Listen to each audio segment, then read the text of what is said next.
I'm a 26-year-old graphic designer from LA, and somehow I'm sitting in front of this 19th century castle in the countryside in France. So how did we get to this point?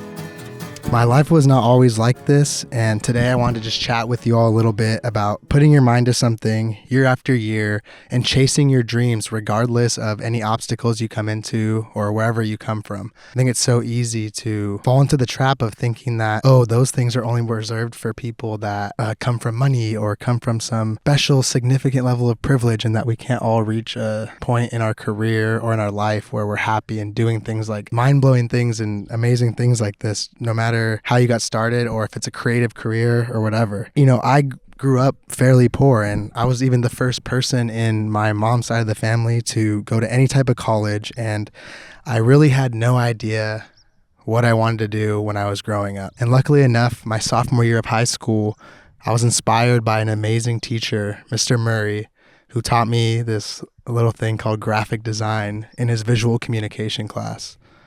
And not only was he a testament to the power of good teachers and good mentors when you're coming up, but just an overall good person. And, you know, in that high school class, I learned a lot about graphic design, screen printing. I even started a clothing brand, and that was the start of kind of how I fell in love with this thing and a dream and something that I can really chase after day to day.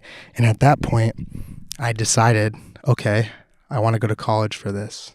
And to go to college for this, that was not something that I thought I would ever be able to do. I did not come from any type of money. I had to apply to every financial aid thing that is pretty much in the books.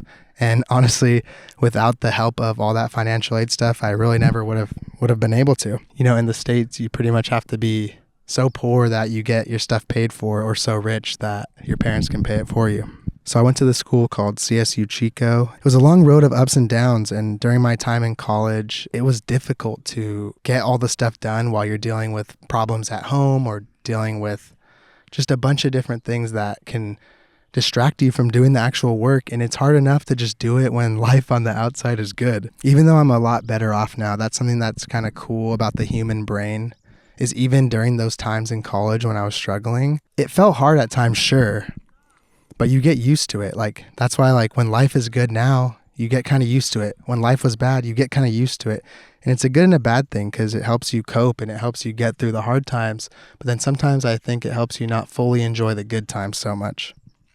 And even though I had a lot of family struggles and struggles with money throughout college, overall, I think it was an amazing experience. And I had a lot of amazing friends and my girlfriend, and those things were kind of the highlight of my life and kept me pushing to have the passion to keep doing design and keep pushing to a career where I could fully sustain and just create something new for myself, and something that made me feel like essentially that I had a purpose. Even though this video is a little bit more about the destination and the dream of, you know, getting to this somewhat financial stability and a good place in your career, or a good place with content or social media or design or whatever, it's important to also enjoy the journey. So as I grew and I started taking on projects as a designer in college, you know, doing logos for $20, doing random flyers, album art for friends, all the small things that you kind of have to do to, you know, get your name in the door and practice.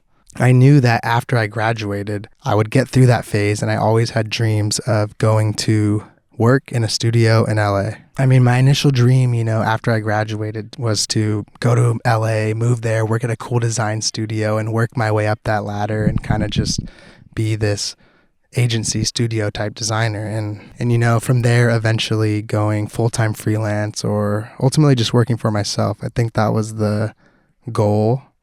In the end of the day, that's something that I really wanted to do, and a dream that I had to strive for that I didn't think would happen this early in my career. And now I'm pretty much doing that. I'm working full-time as a freelance graphic designer and a content creator, and I couldn't be more happier with how my career's going, but it did not happen in the way I thought it would. You have to let what you think might happen go, and just kind of let the world take you in the ways it wants to, and kind of have the trust that things will work out in your favor, and try not to have too much anxiety about doing them exactly as planned. Because myself, I have a lot of issues with controlling that and time management, and things have to go like how I wanted them to. But At the end of the day, that's almost impossible. And I know it can be hard to be open to just trusting the world and hoping things will work out. And it sounds like some new age bullshit. And trust me, I get that, because I used to be so much more pessimistic than I am now and thought things just wouldn't work out. And I was so down bad. But you start to realize that you really have no control over it. So as long as you put in the work and do the things that you want to be doing, things can work out. Now that I'm in a place where I'm pretty proud of my career as a graphic designer and a content creator, I can look back on how it actually happened. I always wanted to work at a studio, like I said, and be one of those cool agency designers, and I tried that path. I worked at an agency in Hollywood, and it was something I thought I really wanted to do, and then it just really wasn't for me. And that one choice to decide not to do that anymore is what derailed that entire path, but set me on course for the actual thing that I wanted to be doing, which is working for myself. At that point, when I quit my job, it was around the same time that COVID happened. And also, my mom died sudden and unexpectedly. And that is something that hit me really hard, and something I didn't know was going to happen. And it would have been very valid, fair, and reasonable for me to shut down at that point and stop focusing on my dreams and just kind of, be sad in that moment. And I think I owed myself a lot more sadness and vulnerability at that time than I gave my past self. Regardless, what happened was it sent me into this trauma-filled hyper grind mode where I kind of isolated myself and just locked in on content and working on my design skills. And, it was such a sad thing that happened, but it made space. That hard work during that time period where my trauma sent me down like a anxiety filled, like hyper grind mode, working on content, starting to do more freelance projects, got me and set me up to a place where I am today. And it was such a sad experience, but I'm so grateful for my past self that I was willing to set that aside. And I know my mom would have wanted that for me. I know she would have wanted me to push hard and keep working and keep following my dreams, even though she never got to see them be fulfilled. I like to think that she's still looking down and proud on me at this moment.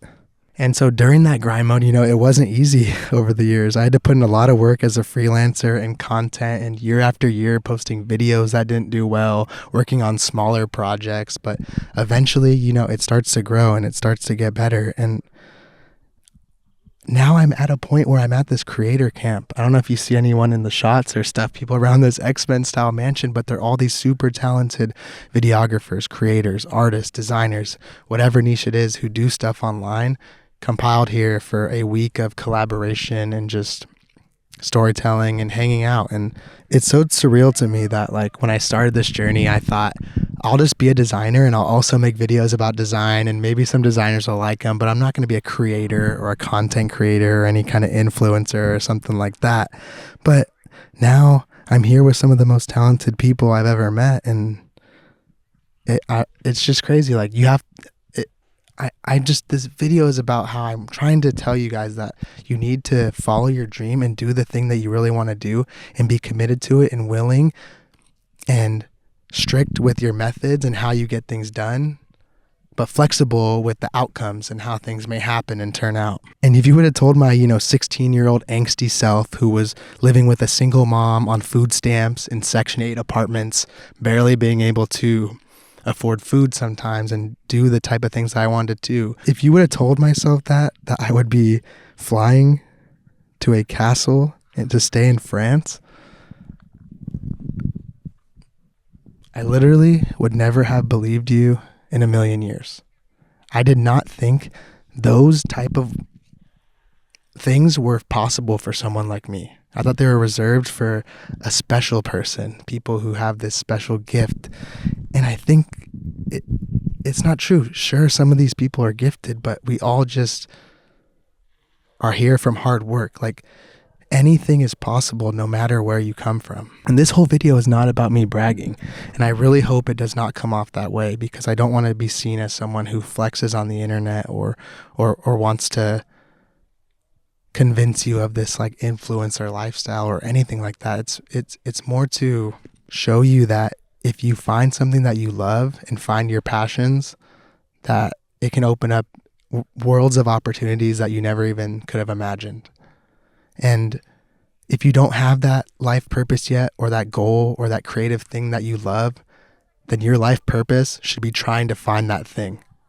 I want people to be in love with how much I was in love with design when I started it and creating content. I want people to love I want people to love something as much as I love that, and be so dedicated to it that you can actually commit to it and keep doing it and make it work. It's such a rewarding and good feeling, and I want that for you.